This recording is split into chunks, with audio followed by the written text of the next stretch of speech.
स्वास्थ्य रहनुपर्छ भन्ने कुरा हामी सबैलाई थाहा छ। स्वास्थ्य रहनका लागि विशेष के कुरामा ध्यान दिने भन्ने कुरा थाहा भएर पनि हामी खासै युटिलाइज गर्दैनौँ। जब हामी शारीरिक रूपमा कमजोर हुँदै जान्छौँ तब मात्र यी कुराहरूलाई मनन गर्छौँ।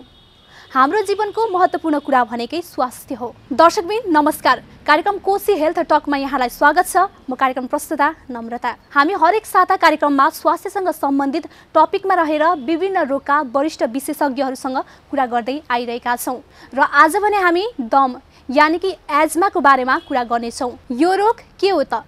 यो के कारणले हुन्छ? यसका लक्षणहरू के हुन् र बच्नको लागि हामीले के कस्ता उपायहरू अपनाउने, यसै विषयमा रहेर आज हामी कुरा गर्नेछौँ। र हामीलाई यस विषयमा जानकारी दिनको लागि हामीसँग हुनुहुन्छ विराट मेडिकल कलेज शिक्षण अस्पतालका पल्मोनोलोजिस्ट तथा केयर फिजिसियन डाक्टर पुरु कोइराला। आउनुहोस् उहाँलाई कार्यक्रममा स्वागत गरौँ।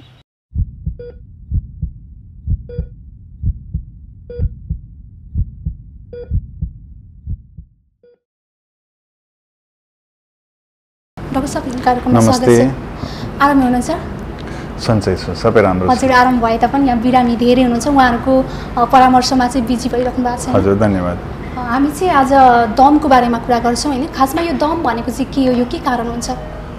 यस्तो छ, अब दम भनेको चाहिँ मेडिकल ल्याङ्ग्वेजमा भन्दाखेरि चाहिँ ब्रोङ्केल आज्मा भन्छौँ, जस्तो आस्थमाको बिमारी भन्छौँ। दम भनेपछि चाहिँ लक्षण प्राय जसो 3 थरी हुन्छ। यो उमेर भइसकेको मानिसहरूलाई पनि हुन्छ, बालबालिकामा पनि हुन्छ। धेरै जसो चाहिँ बालबालिकामा हुन्छ भन्ने चाहिँ ज्ञान छ हामीलाई चाहिँ, तर बालबालिका बाहेक एडल्ट पपुलेसनमा पनि धेरै नै हुन्छ। दम भनेपछि चाहिँ अब लक्षण मैले अघि भने 3 थरी जस्तो हुन्छ। एक किसिमको बिरामी चाहिँ श्वास प्रश्वासमा समस्या भएको भनेर आउनुहुन्छ, जस्तो दम बढ्यो या घ्यार भयो या मलाई सास फेर्न गाह्रो भयो भन्नुहुन्छ। त्यो बिरामीले चाहिँ प्रायः जसो लक्षण अलिकति अनौठो भन्यो भने चाहिँ छाती भारी हुने, छाती मजाले नखुलेको, मलाई श्वासमा अलिकति अप्ठ्यारो भयो जस्तो भन्ने लक्षण हुन्छ। यो चाहिँ एक किसिमको लक्षण भयो। एक किसिमको बिरामी हुनुहुन्छ जसलाई चाहिँ खोकी मात्रै लाग्ने, प्रायः जसो सुक्खा खोकी, खकार आउने पनि खोकी हुन्छ, तर सुक्खा खोकी चाहिँ धेरै जसोलाई हुन्छ। यो कस्तो खालको खोकी हुन्छ भन्दाखेरि प्रायः जसो बिहानको समयमा या बेलुकाको समयमा हुन्छ, सुत्ने बेलामा। रातभरि चाहिँ त्यति साह्रो हुँदैन, तर बिहान चाहिँ अलिक धेरै नै हुन्छ, खास गरी सुक्खा खोकी। अनि यो लक्षण चाहिँ अब उहाँहरू थरी डाक्टर साहबहरूकोमा जानुहुन्छ, क्लिनिकहरूमा जानुहुन्छ, अनि उपचार हुँदाखेरि चाहिँ अब जे पनि हुनसक्छ। नाक कान घाँटीको समस्याको कारणले पनि यो खोकी हुनसक्छ, तर प्रायः जसो यो आस्थमाको कारणले पनि हुन्छ 70% टाइममा चाहिँ। अनि त्यो चाहिँ पत्ता लगाउनलाई चाहिँ जरुरी हुन्छ। त्यत्रो बिरामी कस्तो हुन्छ दमको बिरामी भन्दाखेरि चाहिँ दुईटै लक्षण भएको, श्वास प्रश्वासमा पनि समस्या हुने, घ्यार हुने, यता खोकी पनि हुने। यो लक्षणहरू चाहिँ प्रायः जसो केही एलर्जी भन्ने चाहिँ वातावरणीय समस्याको कारणले हुनसक्छ भन्ने अनुमान गर्नुहुन्छ बिरामी आफैले। जस्तो चिसो खायो भने भन्नुहुन्छ, या त म धुलोमा गएको थिएँ भन्नुहुन्छ, या कुनै अनौठो वातावरण जुन उहाँको सधैँभरिको वातावरण होइन, जस्तो घुमफिर गरेर आउँदाखेरि कुनै यस्तो खालको लक्षण ल्याउनु भयो भने चाहिँ यो एलर्जी भन्ने मानिन्छ क्या। यसलाई हामी सरल भाषामा आस्थमा या दम भन्छौँ। यो चाहिँ कुन उमेर समूहकालाई बढी यसले सताउने गर्छ? हजुर, अब उमेर चाहिँ यसरी छुट्टिँदैन, किनभने यो अघि मैले भने एलर्जीको कारणले हुनसक्छ। एलर्जी नै हुनुपर्छ भन्ने पनि होइन, तर कुनै बिरामीमा चाहिँ पत्तो पनि लाग्दैन के कारणले हो। बालबालिकामा चाहिँ धेरै नै हुन्छन् र उमेर भइसकेपछि भने 40 नागिसकेपछि पनि आउन सक्छ। एज सच उमेरै हेर्ने हो भने चाहिँ त्यस्तो छैन, यो कमन हुन्छ। अब यो छोटो उमेरकोलाई पनि हुनसक्छ, 60 नागेकोलाई पनि हुनसक्छ। खालि हामीले चाहिँ लक्षण चाहिँ चिन्नुपर्ने हुन्छ दमको। वन्यजन्तुको परिवेशमा रह्यो भने पनि दम हुन्छ भन्ने प्रचलन छ, खासमा यो हुनसक्छ? यो एकदमै सही कुरा हो होइन, किन भन्दाखेरि एलर्जी भन्ने कुरा जेले पनि हुनसक्छ। अब हामी जसो हाम्रो नेपाली वातावरण तराईको भयो या पहाडको भयो भने भन्दाखेरि चाहिँ हामी धेरै कुराहरू सोध्छौँ के कारणले भयो होला त। प्रायः जस्तो बिरामीले मलाई जीवनभर थियो भन्दैनन्, 6 महिनादेखि थियो या वर्ष दिन 2 वर्ष यता मलाई एकदमै खोकी लाग्छ भन्नुहुन्छ। तर एलर्जी चाहिँ पत्ता लगाउँदाखेरि चाहिँ हामीले उहाँहरूको वातावरणको बारेमा धेरै नै जिज्ञासा राख्नुपर्ने हुन्छ।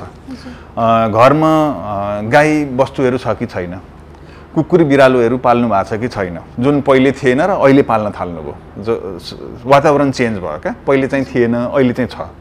परेवाहरू भयो हैन, अनि यता सुँगुरहरू भयो, त्यो यो खोरहरूमा जाने ओर्ने आउने त्यस्तो जीवनशैली छ कि छैन बिरामीको। घरमा वातावरण कस्तो छ, कार्पेटदेखि लिएर यो सोफाको भुवाहरूदेखि लिएर घरको सुत्ने यो जुन कोठा हुन्छ बेडरुम, यो घाम नलाग्ने कोठाहरू छ कि, यो कुराहरूले चाहिँ एलर्जी गराउन सक्छ। दम रोग यो दीर्घ रोग हो कि?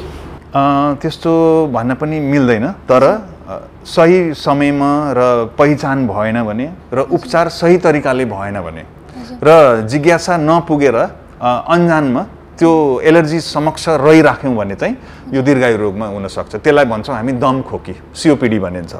आस्थमाको बिरामी हुनुहुन्थ्यो, बेलैमा र समयमा र राम्ररी एडिक्वेटली उपचार नभएको हुनाले चाहिँ त्यो बिरामी दम खोकीमा परिवर्तन हुन सक्छ। त्यो भनेपछि त्यतिखेर निको पनि हुँदैन। त्यो बच्चाहरूमा चाहिँ दम भयो भने बच्चाहरूलाई उपचार गरेपछि पछि यसले समस्या कस्तो निम्ताउँछ? यस्तो हुन्छ, अब लिटरेचर हामी जुन विज्ञान हेर्छौँ, एउटा समय हुन्छ उमेरमा उसलाई एलर्जी हुन्छ, तर त्यसको दबाई गरिन्छ, त्यसको पहिचान गरिन्छ र उमेर बढ्दै जाँदा प्राय जसोको चाहिँ लक्षण कम हुँदै जान्छ।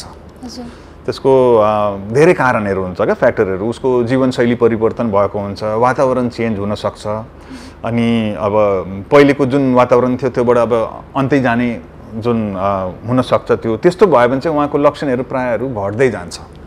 तर उमेर भइसकेकोलाई पहिलोचोटि यो आस्थमा भन्ने रोग लाग्यो भने चाहिँ, बिमारी लाग्यो भने र राम्ररी उपचार भएन भने चाहिँ यो दीर्घायु रोगतिर जान सक्छ। गर्भ अवस्थामा रहँदाखेरि चाहिँ बच्चालाई दम नहोस् भन्नको लागि चाहिँ कस्तो खालको अपनाउने कुराहरू? यस्तो छ, अब के कारणले भयो भनेर चाहिँ हामीले पत्ता मेन कुरा यो लक्षण चिन्ह एकदम सजिलो छ। दमको लक्षण चिन्ह सजिलो छ। त्यो भन्दैमा चाहिँ अब रुगा सर्दी लागेको हुन्छ नानीलाई, अब रुगा सर्दी लाग्यो, रुगा सर्दीकै दबाई गर्नु पर्यो। तर त्यो बेलैमा अस्वाभाविक तरिकाले स्वाभाविक तरिकाले तपाईँले उपचार गर्नुभयो र त्यो लक्षणहरू हराएन भने, मानौ 2 हप्ता भइसक्यो लक्षण जस्ताको त्यस्तै छ भने चाहिँ यो आस्थमा हो कि भन्ने शङ्का चाहिँ गर्नुपर्छ।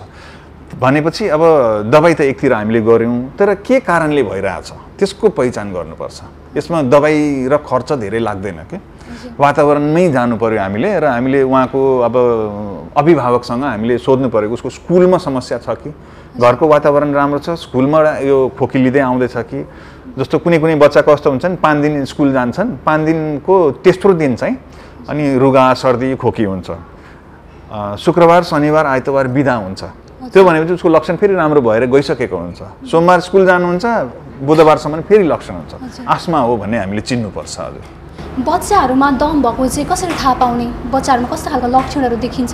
प्राय जसो राति सुत्दा घ्यार सुनिने, नाकहरू अलिकति बन्द भएको उनको आमा बुवाले पनि चिन्नुहुन्छ, खोक्ने, र बिहानको समयमा बेसी खोक्ने, दिनभरि चाहिँ ऊ ठिक हुने, एउटा त्यो हुन्छ। अर्को चाहिँ स्कुल जाँदा अब खेलकुदमा हुन्छ नि, नानी अब खेलकुदमा फुटबल खेल्दैछ, अरू उसको उमेरको बालबालिका भन्दा ऊ चाहिँ छिटो थकित हुने, त्यही अघिको छाती भारी हुने, अलिकति सासमा अप्ठ्यारो भयो, ऊ छिटै थाक्ने या खोकीहरू लाग्न थाल्ने, त्यस्तो लक्षण आस्थमाको हुनसक्छ।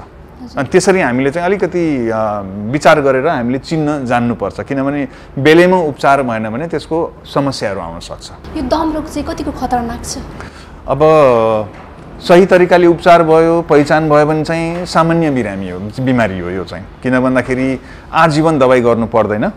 छोटो समय दबाई गर्दा, यो 5 दिन 6 दिनको दबाई गर्दा हामी प्राय जसोलाई हामी निको पनि पार्छौँ। तर त्यो निको भनेको चाहिँ लक्षणलाई हामीले निको पार्ने हो। बिमारी चाहिँ त्यही छ, त्यो एलर्जी हो। उहाँको जीवनशैली या शारीरिक बनावटले, कहिलेकाहीँ हेरिडिटरी भन्छौँ, यो शरीरै आउने बिमारी पनि हुनसक्छ एलर्जीको समस्या। त्यस्तो हो भने चाहिँ त्यो पहिचान गरेर हामीले बिरामीलाई चाहिँ हामीले त्यसको बारेमा चाहिँ एडुकेसन दिनुपर्छ। तपाईको यो बिमारी हो, यसलाई हामी आस्थमा या दम भन्छौँ, यसको चाहिँ यो तरिकाले हामीले दबाई गर्नुपर्छ र यो कारणले तपाईलाई समस्या छ, यसबाट चाहिँ पर बस्नु होला भन्नुभयो भने चाहिँ प्राय जसो निको नै हुन्छ। यो दम रोग चाहिँ डाक्टर साहब धेरै जसो चाहिँ जाडो महिनामा देखिन्छ भनिन्छ हैन? खासमा यो के कारण चाहिँ जाडो महिनामा बढी देखिने हो? अब यस्तो छ, एसच जाडो महिनामै हुने भन्ने हुँदैन। प्राय जसो जुन मौसम चेन्ज हुन्छ नि, बदलाव आउँछ, हो त्यो बेला चाहिँ हामीले अलिकति विचार गर्नुपर्ने हुन्छ। जो बिरामीहरूलाई चाहिँ चिकित्सकले भनिसकेको छ कि तपाईलाई दमको बिमारी छ भनेपछि उहाँ आफै सतर्क हुनु पर्यो। अब बर्खा मौसम आउँछ गर्मी भएपछि त्यो समयमा हुन्छ, बर्खा मौसमपछि जुन सुक्खा सिजन आउँछ र जाडो बढ्न थाल्छ त्यो समयमा आउँछ। जाडोभरि चाहिँ प्राय हुँदैन, तर त्यो भन्दैमा सिजनको चाहिँ एलर्जीको प्रब्लम चाहिँ हुनसक्छ। यो कतिको खतरनाक छ? यो पनि अब त्यही कुरा हो। अब कस्तो छ भन्दाखेरि जाडो महिना आउन लाग्यो र तपाईँलाई थाहा छ कि हरेक जाडोमा गएको 2-3 जाडोमा मलाई गाह्रो भइरहेछ, त्यो बेलामा हामीले दबाई सुरु गर्नुपर्छ क्या। प्रिभेन्टिभ थेरापी भन्छौँ, कन्ट्रोलर थेरापी भन्छौँ। तपाईँलाई यो दबाई चलाउनुहोस् र यो जाडोको यो अवधिभरि यो दबाई चलाउनुहोस्, अनि त्यस्तो भन्दाखेरि चाहिँ प्रायः जसो समस्या आउँदैन। हामीले कन्ट्रोल गरेर राख्नुपर्छ। तर हेर चेक्राइ गर्यो र त्यो सल्लाहलाई चाहिँ अलिकति त्यसको विपरीत हाम्रो जीवनशैली भइदियो भने चाहिँ दम बढेर गाह्रो पनि हुनसक्छ। यो उपचार चाहिँ कसरी गर्न सकिन्छ यसको? अब उपचार भनेको चाहिँ मेन नम्बर 1 उपचार चाहिँ के कारणले भएको हो, सही पहिचान हुनुपर्छ क्या त्यो बिमारीको। तपाईँको चाहिँ यो कारणले दमको बिमारी छ, यो कारणलाई तपाईँले आफ्नो जीवनको वातावरणबाट चाहिँ हटाउनुपर्छ, त्यो सिकाउनुपर्छ हामीले। धुलोको समस्या हो कि अघि भने यो वन जस्तो यो घरमा यो वस्तुहरू योको समस्या हो कि तपाईँको कामको कार्यशैलीको समस्या हो कि तपाईँ ब्याङ्कमा काम गर्दै हुनुहुन्छ कि कुनै अफिसमा हुनुहुन्छ जहाँ तपाईँले धेरै कागजहरू पल्टाउनु पर्ने हुन्छ, जुन लामो समयदेखि नचलाएको हुन्छ, जो धुलोहरू जमेको कागजहरू, त्यसबाट चाहिँ यो लक्षणहरू आउन सक्छ। हो त्योबाट चाहिँ तपाईँले विचार गर्नु पर्यो। तपाईँले फेस मास्क लगाउनु पर्ने हो कि N95 मास्क भन्ने हुन्छ, सर्जिकल मास्कको कुरा होइन, यो चाहिँ हामी पार्टिकलबाट चाहिँ बच्ने हो क्या, त्यसलाई N95 मास्क भन्छौँ। त्यो चलाउनु पर्ने हुन्छ कि प्रिभेन्टिभ मेजर भयो। यतातिर गाह्रो भएको बेलामा चलाउने इन्हेलर दबाईहरू हुन्छन् क्या, यो पफ भन्छौँ। अनि यो चाहिँ अब धेरै जसो बिरामीहरूले चलाउनुहुन्छ। धेरै जसोलाई चाहिँ गाह्रो भइरहेको अवस्थामा चाहिँ निकै लामो समय चलाउनु पर्ने हुन्छ, जस्तो 1.5 देखि 2 महिना या 3 महिनासम्म। कोही कोही हुन्छन् हप्तामा 1 टाइम मात्रै गाह्रो हुने, त्यो पनि कुनै एक्सपोजर भयो भने एलर्जीसँग, त्यतिखेर चलाउने दबाई हुन्छन्। त्यो हामीले चाहिँ बिरामीको अवस्था हेरेर त्यो अनुसारको हामीले सल्लाह दिनुपर्ने हुन्छ। डाक्टर साहब, कतिको चाहिँ यो यस्तो खालको बुझाइ छ कि स्मोकिङ गर्नेहरूलाई मात्र बढी यसले चाहिँ सताउँछ, तर स्मोकिङ नगर्नेहरूलाई पनि दम रोगले सताइरहेको छ। खासमा यो के कारण छ? यस्तो छ, अब दम भनेपछि सिगरेट धुवाँ जुन छ त्यो सिगरेट धुवाँले पनि दम गराउँछ। कोही कोहीलाई सिगरेटको धुवाँसँग एलर्जी हुन्छ, त्यसको एलर्गेनहरू हुन्छ क्या, एक्सपोजर भयो। अब जस्तो मानौँ अब एउटा व्यक्ति हुनुहुन्छ, उहाँलाई चाहिँ केही रोग छैन, उहाँले चाहिँ एउटा अब केही कार्य गर्नुभयो, उहाँ हर्षित हुनुभयो र पार्टीमा जानुभयो, ल आज म चुरोट खाइदिउँ भन्ने निर्णय गर्नु पऱ्यो। उहाँले कहिले पनि खानु भएको छैन अरे, 2-4 वटा पफ गरेपछि भोलिदेखि उहाँलाई खोकी सुरु भयो, त्यसको एलर्जी हो क्या यो। उहाँको सासको नलीलाई चाहिँ गाह्रो भयो, त्यस्तो त्यो त्यो जन्तु कहिले पनि नपसेको अवस्थामा आज जिन्दगीको फर्स्ट टाइम उहाँलाई चाहिँ त्यो एक्सपोजर भयो। त्यसले गर्दा उहाँलाई आजमा जस्तै घ्यार हुने लक्षण आउने सम्भावना धेरै हुन्छ। त्यो भनेको चाहिँ तपाईँलाई चाहिँ यो धुलो धुवाँबाट चाहिँ परे बस्नुपर्छ भन्ने हामीले सल्लाह दिनुपर्ने हुन्छ। त्यो सिगरेट स्मोकिङले पनि आस्मा गराउँछ, तर त्यो पटक पटक हुँदै गयो भने चाहिँ दीर्घायु रोग COPD-तिर जान्छ। यो भनेको चाहिँ हामीले आफै जिज्ञासा राखेर यो पब्लिकमा चाहिँ हामीले भन्नु पर्यो कि स्मोकिङ गर्दैमा दम हुँदैन, होइन, दम हुने चान्स धेरै हुन्छ। अहिलेको अवस्थामा दमको बिरामीहरू कतिको आइराख्नु भएको छ? धेरै नै हुनुहुन्छ। अब पर्सनली आफ्नो OPD-मा हाम्रो चेस्ट क्लिनिकमा म्याक्सिमम 70 to 80% चाहिँ दम खोकीको बिरामी आउनुहुन्छ, जुन भनेको चाहिँ COPD भयो, दीर्घायु रोग हो। तर उहाँहरूमा आस्माको पनि कम्पोनेन्ट भएको बिरामी हुन्छन्। दम खोकी पनि छ, दम भन्ने बिमारी पनि छ, दुइटै थपिएको। आस्मा मात्रै हेर्ने भने चाहिँ 40 to 50% छ हाम्रो विराटनगरको यो पूर्वाञ्चलको कम्युनिटीमा, धेरै नै हुनुहुन्छ। दम रोग लागिसकेपछि चाहिँ के कस्ता खानेकुराहरू खाने, कस्तो कुरामा चाहिँ बढी ध्यान दिनुपर्छ? हजुर, यो चाहिँ राम्रो प्रश्न हो, तर यसको जवाब पनि कठिन हुन्छ। किन भन्दाखेरि 4 देखि 5% जुन बिरामी हुन्छ उहाँहरूलाई खानेकुरासँगै एलर्जी हुन्छ क्या, त्यो चाहिँ आइडेन्टिफाई गर्नुपर्छ। यो खाँदा हुन्छ कि हुँदैन जुन भन्नुहुन्छ, त्यसमा खाना चाहिँ जे पनि मिल्छ। तपाईँले दही पनि खान मिल्यो, आइसक्रिम पनि खान मिल्यो, चिसो कुरा जे छ सबै खान मिल्छ। तर यसमा हामीले कसरी जवाब दिनु पर्यो भन्दाखेरि तपाईँ यो खाएर हेर्नु होला, केही समस्या हुँदैन भने चाहिँ त्यसमा केही डराउनु पर्ने कुरै छैन।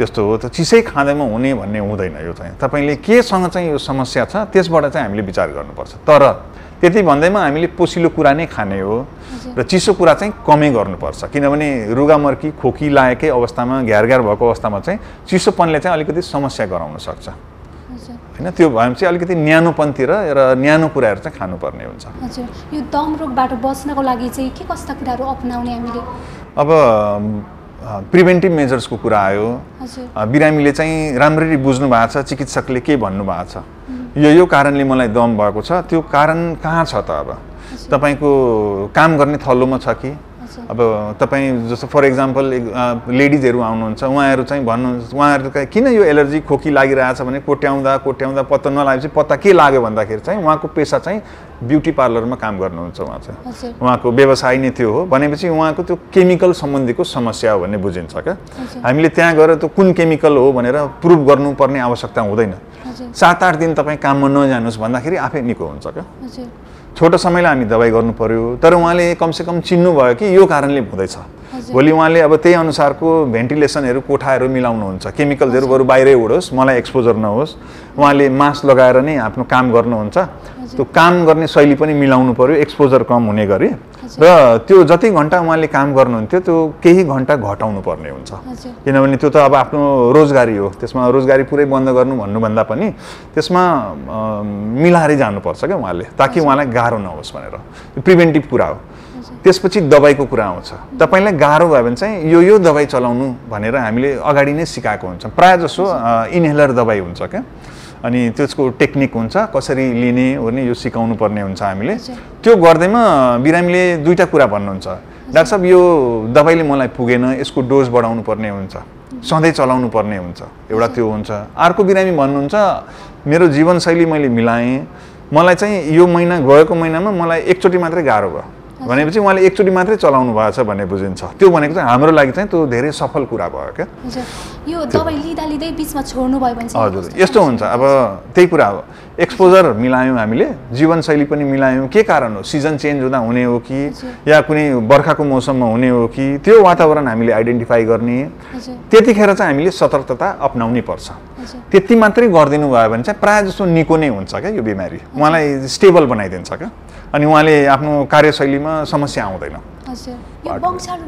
हुन पनि सक्छ हेरिडिटरी पनि हुन सक्छ फ्यामिली हिस्ट्रीमा हामीले जहिले पनि हामीले कोट्याउनु पर्छ क्या यो कुरा तपाईलाई बुवाआमादेखि लिएर पहिलेदेखि थियो कि त्यस्तो खालको हो भने चाहिँ हामीले चाहिँ लामै समय दबाई गर्नुपर्ने हुन्छ क्या यो बच्चा र ठुलोमा चाहिँ के फरक छ उहाँहरूलाई चाहिँ कसरी दबाई चाहिँ दिने बच्चालाई त अब छुट्टी दिनुपर्छ होला हजुर अब यो राम्रो क्वेसन छ अब के जवाबमा चाहिँ के मलाई याद आयो भन्दाखेरि चाहिँ बच्चाको हुर्काई कस्तो छ ऊ चाहिँ यो धेरै एलर्जी भएको जुन वातावरण हुन्छ नि त्यस्तोमा हुर्केको छ कि छैन त्यस्तोमा हुर्किनु भएको छ भने चाहिँ दम हुने चान्स चाहिँ कम हुन्छ क्या किनभने उहाँ उमेर बढ्दै जाँदा उहाँको इम्युनिटी पनि त्यही अनुसार बढ्दै गएको हुन्छ भनेपछि यो वातावरणमा उहाँको पहिलेदेखि हुर्काइ छ भने त्यो वातावरणले भोलि समस्या दिँदैन उहाँलाई तर अब अर्को बच्चा छ ऊ चाहिँ एकदमै सफा वातावरणमा हुर्केको छ जस्तो एसी भयो सफा सुग्घर ठाउँ भयो उसले धुलै देखा छैन जब ऊ एक्सपोजरमा जान्छ अब उसको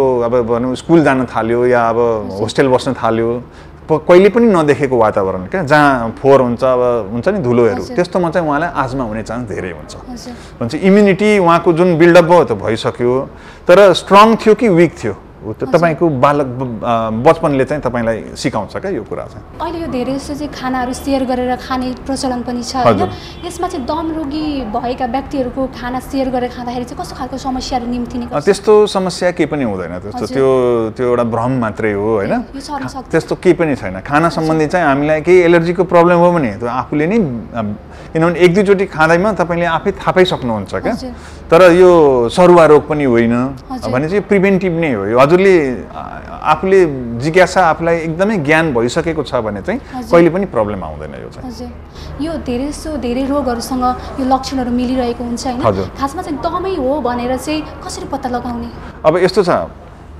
चिकित्सकले नै भन्दिने हो के यो कुनै टेस्ट गरेर पत्ता लगाउने बिमारी होइन यो चाहिँ हामीले चाहिँ बिरामीसँग बसेर उसको अन्तर्वार्ता गर्ने हो हिस्ट्री उहाँको सबै समस्या बुझ्ने हो र उहाँको सामान्य चेकअप हुन्छ जस्तो फिजिकल एक्जाम छाती सम्बन्धीको नाक र घाँटी सम्बन्धीको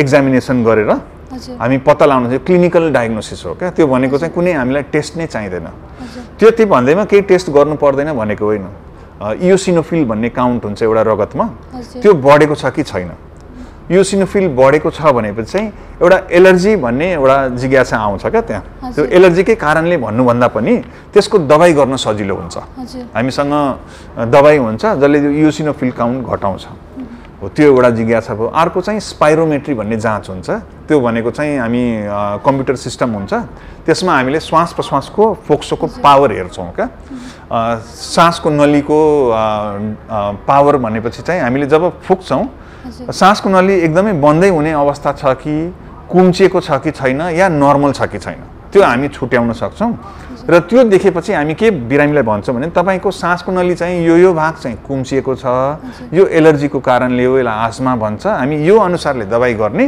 र यसलाई यो जुन टाइट भएको जुन हाम्रो विन्ड पाइप छ त्यसलाई हामी फुलाउन सक्छौँ यो भनेको चाहिँ बिरामीलाई सिकाउनलाई हो बिमारी पत्ता लाउनु भन्दा पनि बिरामीलाई चाहिँ उसको ज्ञानलाई चाहिँ हामीले बढाइदिने हो कि यो सासको नलीको समस्या हो भनेर फोक्सोको समस्या होइन यो सासको नलीको हो क्या हामी जुन सास प्रश्वासको बाटो हुन्छ त्यसको समस्या हो यो आस्मा भनेको चाहिँ अनि यही दुईटा जाँचहरू हुन्छ अब छातीको एक्सरे हुन्छ एउटा त्यसमा चाहिँ कुनै न्युमोनिया नै भइसक्यो हो कि या हावा फुस्केको छ कि कुनै अरू कम्प्लिकेसन आएको छ कि त्यो हेर्नलाई हो तर दम तपाईँलाई छ भन्नलाई चाहिँ यो चाहिँ चिकित्सकले नै हेरेर सल्लाह दिने अन्त्यमा चाहिँ मैले प्रश्न गर्न छुटाएका केही कुरा छन् भने भनिदिनुहोस् न यस्तो छ अब यो मे महिना हो होइन मे मन्थ भनेको चाहिँ वर्ल्ड आस्मा मन्थ हो क्या प्रायः जसो मेको मे सेकेन्डमा सेलिब्रेट हुन्छ सेलिब्रेट भन्नाले पनि एउटा कमेमोरेसन जस्तो हो यसमा हामी पब्लिकको माझमा हामी यो मेसेज पठाउन चाहन्छौँ जहिले पनि कि दमलाई चाहिँ हामीले हेरचेक्राइ गर्नु हुँदैन हामी भन्छौँ अलि रुगा मर्की लाग्यो घ्यार भयो तातो पानीको बाफ लियो अनि प्रायः जसो राम्रो पनि हुन्छन् तर त्यसलाई हामी चिकित्सककोमा नगएर यो यस्तै हो भनेर चाहिँ त्यसरी छोड्नु चाहिँ हुँदैन किन भन्दाखेरि यो ट्रिटेबल कज हो भनेपछि हामीले पहिचान चाहिँ गर्नुपर्ने हुन्छ र भोलिको समस्या भोलिको समयमा जब उमेर बढ्दै जान्छ यसले मलाई दुःख दिने हो कि होइन त्यो पार्ट चाहिँ हामी चिकित्सकको सल्लाह लिएर अगाडि बढ्न सक्छौँ यो हामी सुगरको बिमारी प्रेसरको मुटु सम्बन्धीको बिमारी भन्दा सजिलै तरिकाले हामीले उपचार गर्न सक्छौँ व्यस्तताको बावजुद पनि हजुरले हामीलाई समय दिनुभयो थ्याङ्क यू सो मच हजुर धेरै धेरै धन्यवाद हौस् त अर्को साता हामी अन्य स्वास्थ्यसँग सम्बन्धित टपिकमा रहेर कुरा गर्ने नै छौँ कोशी अनलाइन पढ्दै र हेर्दै गर्नुहोला नमस्कार